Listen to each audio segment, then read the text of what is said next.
Et vous posez la question, avons-nous le même Dieu? Je pense que c'est une question importante à clarifier. Déjà, la commission épiscopale française pour la commission doctrinale de l'épiscopat français en 2008, je crois, a publié une note importante et très bien faite sur cette question. Il y a là la question « Avons-nous le même Dieu que les musulmans ?» est une question piège parce qu'elle a plusieurs sens, n'est-ce pas? Bon, dans un premier sens, je peux dire que les arbres, les animaux et nous avons le même Dieu. Pourquoi? Parce qu'il n'y a qu'un seul Dieu, objectivement. Donc, bon, mais il ne s'agit pas de ça. Le deuxième sens dans lequel on peut prendre l'expression, c'est de dire que la réalité dont nous parlons quand nous disons Dieu, ou en arabe Allah, Allah c'est aussi le nom que les chrétiens de langue arabe donnent à Dieu, n'est-ce pas? Il ne s'agit pas de désigner un autre personnage, il s'agit bien de la même réalité qui est le créateur du monde et qui sera le rémunérateur du bien et du mal. Je pense que là, nous avons la même définition, nous parlons bien de la même réalité. Et donc dans ce sens-là, il est évident que nous avons le même Dieu que les musulmans, celui qu'ils adorent et qu'ils cherchent à adorer, celui auquel ils cherchent à obéir, à se soumettre, c'est bien la même réalité suprême, cet être suprême, créateur du monde, de l'univers, et qui sera le juge de tous les hommes à la fin des temps. Donc on parle bien de la même chose. D'ailleurs, si on ne parlait pas de la même chose, quand les musulmans nient ce que nous affirmons, quand on nie, on affirme, mais pas de la même chose, on ne pourrait pas dire qu'ils nous contredisent. Donc, c'est évident qu'ils parlent bien de la même réalité. Donc, dans ce sens-là, ils ont le même Dieu que nous. Mais maintenant, il y a deux autres sens auxquels il faut prêter une grande attention. C'est que pour nous, chrétiens, Dieu, on ne peut pas simplement se demander qu'est-ce qu'il est, ce qu'il est, mais aussi qui il est. Et alors c'est là que la différence va éclater avec plus de lumière. C'est que pour nous, Dieu est Père, Fils et Saint-Esprit, et il a envoyé son Fils pour nous sauver. Et là, évidemment, ça, c'est ce qui va faire la très grande différence entre, et c'est pas une minime différence, entre les musulmans et nous. Et puis, dans un quatrième sens, on peut se dire, avons-nous le même Dieu? Est-ce que nous lui attribuons les mêmes perfections? Alors là, il y en a que nous avons en commun avec les musulmans parmi ces affirmations et d'autres qui n'ont pas et que nous avons nous. Voilà. Donc dans ces deux derniers sens, on ne peut pas dire nous avons le même Dieu que les musulmans. Mais cette phrase est donc vraie en certains sens et fausse en d'autres. Nous avons le même Dieu que les musulmans, oui et non. Extrait du livre « L'Église au défi des religions » du père Basile Valuet, moine bénédictin de l'abbaye Sainte-Madeleine du Barroux. Lorsqu'on dit que les musulmans ou les juifs ont le même Dieu que les chrétiens, on peut l'entendre en de grands sens différents. 1. Quant à la domination effective de Dieu sur tous, et là, évidemment, comme les pierres, les arbres, les animaux, et les hommes de toute religion, il n'y a objectivement qu'un seul Dieu pour tout le monde, cette signification n'est pas en cause. 2. Quant aux affirmations et attitudes des hommes portant sur ce Dieu, on peut comprendre la phrase de trois façons. A. Quant au quid, à la réalité désignée, à la substance dont il s'agit, les juifs et les musulmans parlent bien de la même réalité que nous, ce point n'a jamais été mis en cause dans l'histoire de la théologie. Il suffit pour s'en convaincre de consulter les discussions des chrétiens avec les juifs et les musulmans à travers les siècles, ainsi que les assertions des théologiens sur le falsus cultus verinum minis, le faux culte rendu au vrai Dieu. Les mêmes idées se retrouvent par exemple dans nos anciens catéchismes diocésains. B. Quant au quis, c'est-à-dire à la personnalité de Dieu, il est évident que les musulmans nient que cette réalité créatrice de l'univers soit tripersonnelle. En ce sens, ils n'ont pas le même Dieu, c'est-à-dire quant à ce qu'ils affirment de lui.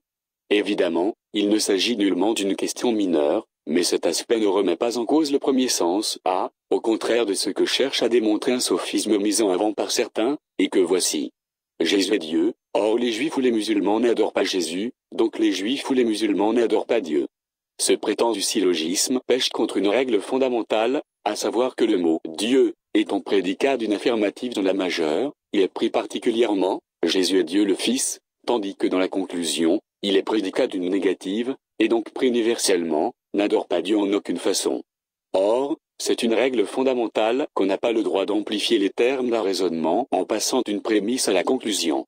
Certes, les juifs et les musulmans n'adorent pas Dieu le Fils dans sa distinction d'avec le Père, mais ils adorent bien cette réalité, qu'est la substance divine, réellement identique, et au Père, et au Fils, et au Saint-Esprit.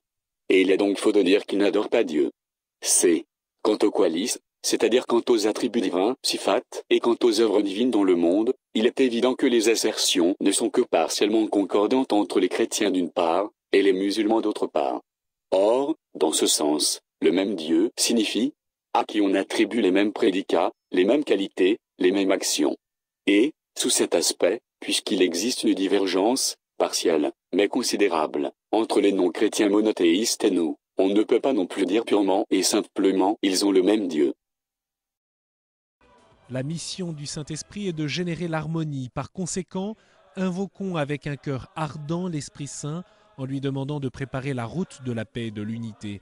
C'est l'appel du pape François dans l'homélie lors de la messe à Amman, seconde étape du premier jour de son voyage. À la célébration étaient présents de nombreux réfugiés de Palestine, de Syrie, d'Irak.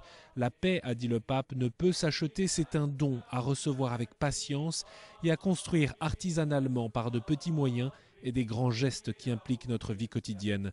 Le chemin de la paix se consolide si nous reconnaissons que tous nous avons le même sang et faisons partie du genre humain, si nous n'oublions pas que nous avons un unique Père céleste et nous sommes tous ses enfants faits à son image et à sa ressemblance. La ferveur était grande hier lorsque le pape Jean-Paul II a rencontré les jeunes musulmans à Casablanca, ferveur pour un événement sans précédent dans l'histoire de l'Église qui, pour la première fois en effet, allait à la rencontre de l'islam. Roland Sicard. Jean-Paul II et Hassan II qui s'avancent côte à côte sur cette avenue de Casablanca, c'est le point culminant du voyage du souverain pontife en Afrique. Pour la première fois, un pape se rendait dans un pays islamique à l'invitation d'une autorité religieuse musulmane, le roi Hassan II. Premier temps fort, un entretien d'une quarantaine de minutes avec le souverain chérifien. Surtout, un discours au stade de Casablanca devant plus de 100 000 jeunes réunis pour les Jeux panarabes. L'occasion, jamais rencontrée jusqu'ici, de s'adresser à l'ensemble du monde islamique et d'abord en arabe.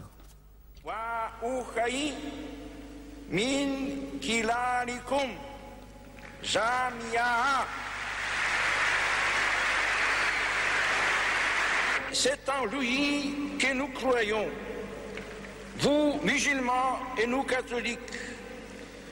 Et vous parlez aussi des valeurs humaines qui ont en Dieu leur fondament. Ces valeurs qui concernent l'épanouissement de nos personnes, comme aussi celui de nos familles, de nos sociétés, ainsi que celui de la communauté internationale. Pour Jean-Paul II, le dialogue entre croyants est plus nécessaire que jamais. Une étape importante dans le rapprochement entre chrétiens et musulmans. Chrétiens et musulmans, nous avons beaucoup de choses en commun comme croyants et comme hommes. Dans un monde qui désire l'unité et la paix et qui connaît pourtant 1000 tensions et conflits, les croyants ne devraient-ils pas favoriser l'amitié et l'union entre les hommes et les peuples qui forment sur terre une seule communauté? Le dialogue entre chrétiens et musulmans est aujourd'hui plus nécessaire que jamais. Il découle de notre fidélité envers Dieu. La loyauté exige aussi que nous reconnaissions et respections nos différences. Chrétiens et musulmans, nous nous sommes généralement mal compris et quelquefois, dans le passé, nous nous sommes opposés et même épuisés en polémique et en guerre. Je crois que Dieu nous invite aujourd'hui à changer nos vieilles habitudes. Nous avons à nous respecter et aussi à nous stimuler les uns les autres dans les œuvres des biens sur les chemins de Dieu.